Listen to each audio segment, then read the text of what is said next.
right, guys, back from my trip to Manhattan with my son to see my man Nino, who's got stage 4 pancreatic cancer. My bag didn't make it yet. It's supposed to make it tomorrow with the stand for this thing. So I'm going to have to do a little karaoke hold and do my podcast with you. Maybe I'll keep my hands in check.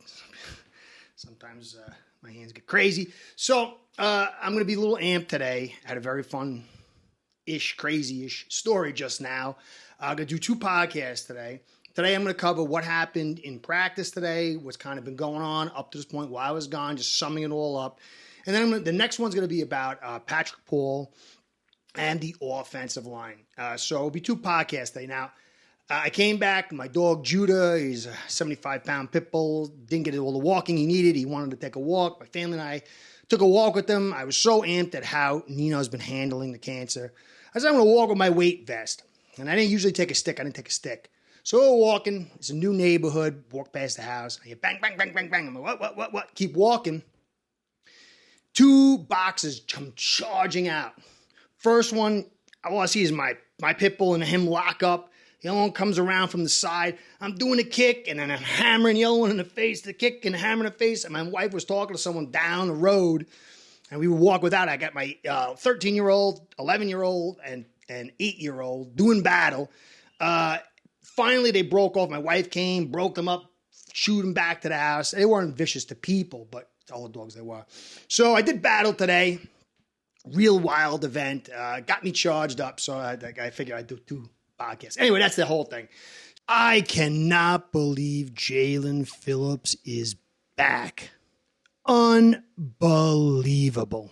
I didn't think he was coming back to like week 5, week 6.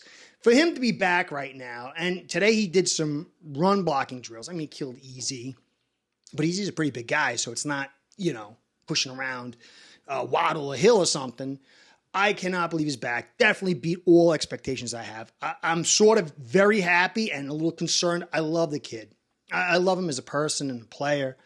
I'm going to be watching this and praying every day, but he's looking good. It's unbelievable. This is a big lift for us. Kamara's been injured. He hasn't really hit the high notes yet so much. He came back today. It's normal. We got to understand this is a developmental process. He's a 5th-round pick. Chop's been doing really good, but struggled a little bit in the run stop. He's been a little nicked up too. So for Phillips to come back week 1 is amazing for the kids, amazing for this team. It's just what we need. I'm not sure if he's going to be there week 1. They might be just like warming him up to maybe get him into week 2 or week 3 because if you look at our schedule, week 2 against the Bills at home, must win. Then week 3, we go to Seattle. Is definitely not an easy gig. They got a good secondary, and I'm a little concerned about the defense with the noise. So we really need our guys to. It's not going to be an easy win. That is going to be a tough one. It's going to be a fight, a long travel. But then it's that Tennessee game back at home. They have a secondary that can kind of clog up the leverage on our receivers, and I'm going to get to the receivers part next, and kind of make this a game where our defense has got to play tough. They got a lot of weapons, young quarterback, but they boosted their offensive line. That's not going to be an easy game, and we got to knock them off to get revenge for what happened last season. So those 3 weeks are a critical period for us, and it's not going to be easy games. I think the Jags, we got them no matter what. They're doing okay. There's still some things going on there. We're home. We can come out the gate pretty much healed. It's going to be a physical game, and I think it's going to tax us a little bit for the next couple of weeks. But that one's definitely, and the Patriots, I think we got that as well. I mean, you never know, but those 3 weeks are key. And to have Phillips back is tremendous for us. We lost Grayson Murphy. Reason really liked him. He was doing really well. I think his evaluation would have been accurate, but he's done for the season. Cam Brown, good special teamer. He's out now for the season.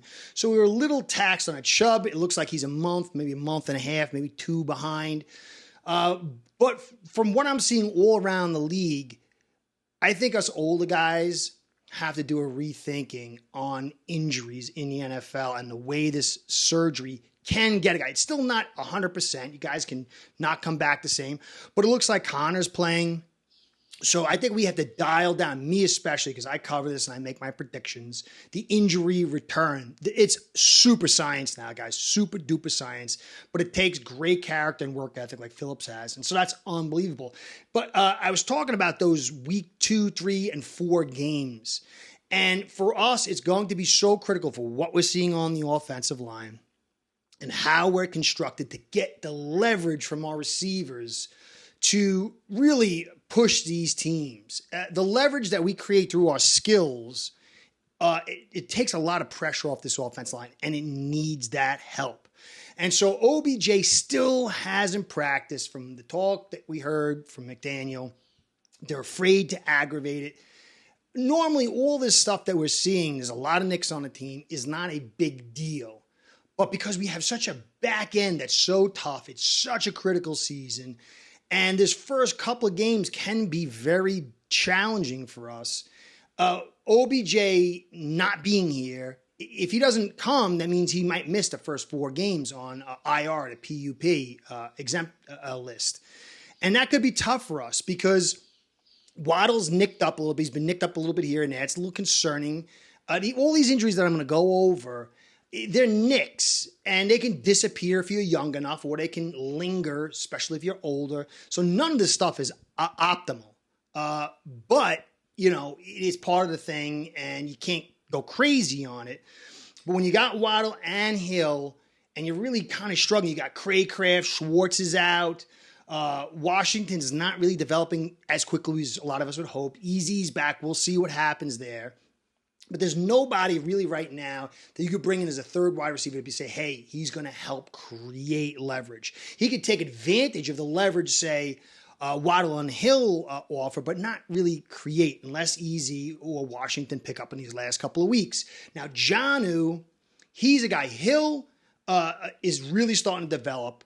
I really like Julian Hill. He's got the talent. He watched tape of some top tight ends.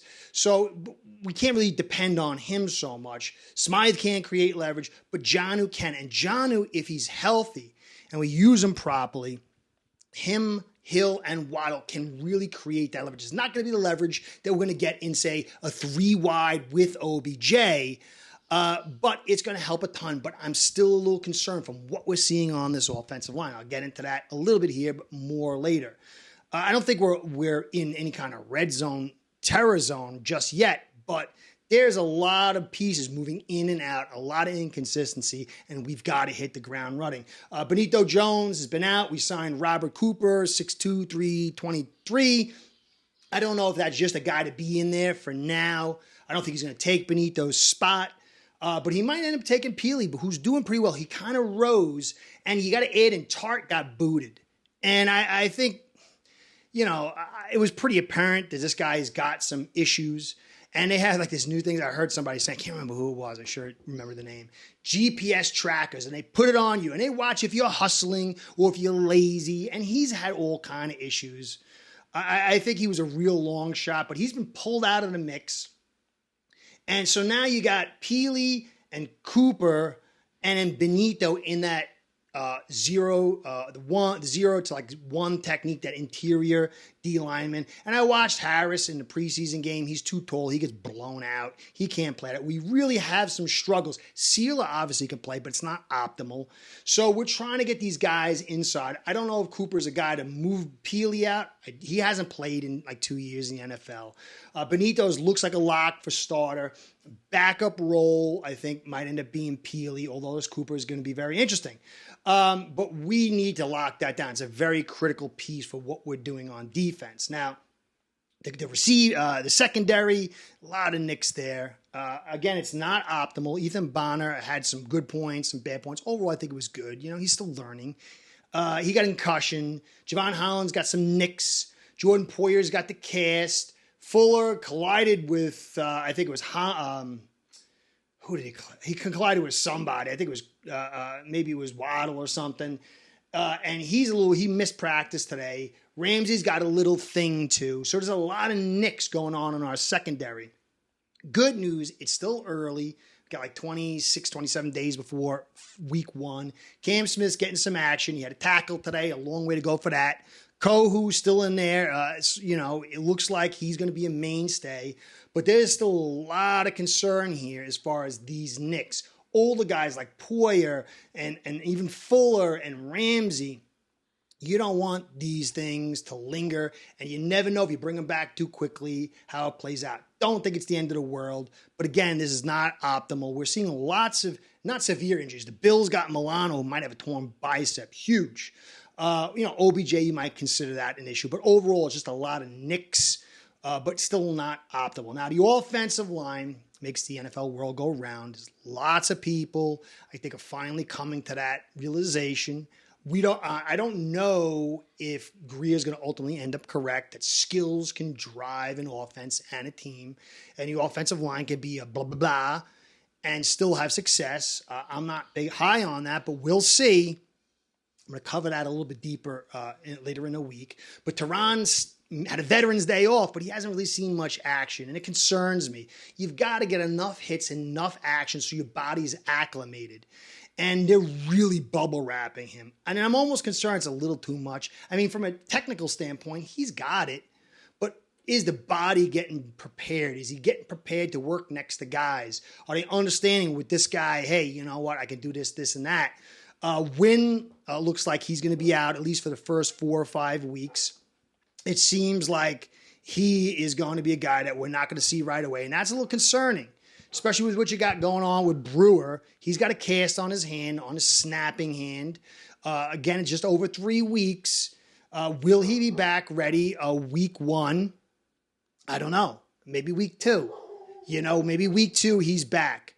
Dogs barking. Sorry about that, guys. Hey, hush up over there. Thank you. So, it's a little concerning when you have Eichenberg coming in. And, but it's saying it's not fair to Eichenberg to play the guards, who wants to play the guard spot, for him to come into the center. It's reminiscent of Jesse Davis. He's a guard who was forced to play tackle because they wanted to save money. And he's not good at guard, and he's not good at center. And this is a compromised position. We don't really have anybody who's a quality center backup. And I don't know how long before Brewer gets in here. And even if Brewer gets here, he's going to be an asset. You don't want to come out with your broken finger week 1. You're missing Wynn. You got Jones over there at left guard. I'd feel a lot more confident with, say, Wynn over at left guard, and right guard being played by Jones. But that's not the way it looks like. It looks like it could be, unfortunately, Driscoll week 1, Eichenberg, and then Jones. And I'm not really high on that with Jackson and Tehran flanking. From what I'm hearing from a lot of people, doesn't look like we're going to do a trade for guard, which is kind of crazy. Keon Smith, he fell cut into the side of his leg by Ryan Hayes, is 2 weeks, shouldn't be playing tackle. He's just not. Guys, you have to remember, when you on the offensive line, if guys aren't strong enough, they can get other people hurt. Last year, we saw Eichenberg getting driven back and taking out Tehran. When you have guys that are not capable, especially in the strength department, they get thrown around, it's dangerous. And we got a lot of those guys. Thankfully, though, Patrick Paul is looking pretty good. And I think there's a lot of hype going on with him, really accelerating where he's at. He's in a good spot.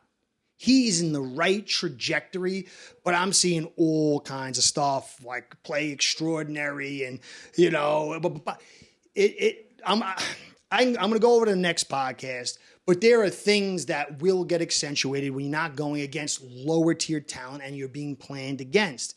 But again, he's in the right track. The track is he's supposed to get a slow boil development and be ready maybe towards the end of the season, maybe to come in crunch time, in dead time at the end of games. And then maybe in the following season, he's ready to go. That's the trajectory he's at. He has some strengths. He's shown some improvement, but there's still things when you look at it, and I'll try to get the tape maybe next week. This week it's too late because people are not. I'm going to do all his work and people might not even pay attention to it. But next week he'll play and I'll get the tape and then I'll combine it with the first week to see how it goes. But there's some clear things and I'll discuss in the next one that will be taken advantage of in real games against top talent. But he's doing the right thing. But there's a lot of underlying problems on this offensive line. Again, will the skills and the leverage and the total team package lift this weakest unit? I don't know. We'll see. Wilson's got a nose injury. Jalen Wright's been looking good. He had a fumble. But this kid's got loads of talent. And the running back position is one that it's an accelerated learning curve as long as you can pass block. So I like the direction he's going. It'll be very interesting to see. Wilson, I think they're going to keep him due to money, but he's been out for a while, some kind of nose injury. Again, I talked about Julian Hill. You look at him, the guy's a total physical freak. If he can pull it all together, and the tight end position, sometimes it's a slow-moving process. You don't really develop year one. There's very few tight ends that come out and they're exceptional year one.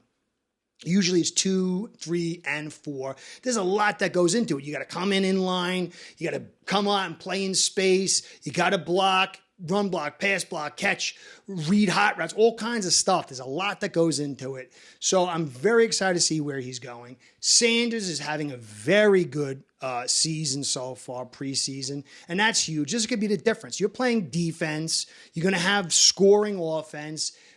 You need a kicker that you can rely on, and he's had bad year, hot year, bad year, hot year. And last year was a pretty hot year, and usually you'd figure this is going to be a bad year, but it looks like maybe he's hot again, and that'd be huge. He made a 58-yarder. That's big-time stuff. And then last, the Tua movement is continuing, and it's showing, it's paying dividends. And if Tua can keep this up, guys, it's going to help, along with the leverage, to uplift the offensive line. And then maybe at a certain point, we can get Wynn back, who I'm not super high on, but he's the best guy we can have, right, out of all these guys at left guard. Tehran staying healthy, Brewer at center, Jones, in my opinion, at right guard, and Jackson, along with a Smythe and a Hill, and then OBJ eventually, and a Waddle, and Hill and a Waddle, and then OBJ over there. It could be a big deal. It could be enough to get us to where we got to go. We have to wait and see. We've got to come out the first 5 games 4-1. Anything less than 4-1 is very, very concerning. And losing that week 2 against the Bills, it puts us in a little bit of a hole if we're trying to win the division. Nothing's written in stone. I think, thankfully, you don't have any major injuries. There's guys around the league that lost major players. And so far, so good. Anyway, happy to be back, guys. The live. I'm not going to do the live this week. Still got to go pick up my bags. It's the airport's like 3 hours away. It's a 6-hour round trip, and got to get everything straightened out. But I'll start it again next week. But thanks for everything, being patient for me to be back. I got lots of coverage for you. I'm going to do an exceptional job, my best that I can. I'm going to try to take it to another level for you guys. It's a big year. There's some things to be concerned about, but I think overall we're in a position. Let's see what happens. Things happen. Milano getting a blown bicep, I don't want it. I don't like that stuff. But that's a big swing in the power structure in our division. You never know what can happen. So let's play this week to week. We're setting up for week 1. We got a couple more weeks of preseason and practice, and that's it. So Curtis saying, be well, go Fins, Curtis out. Start building your own online sports book today by getting signed up with aceperhead.com service that'll allow you to book action on sports from all around the world.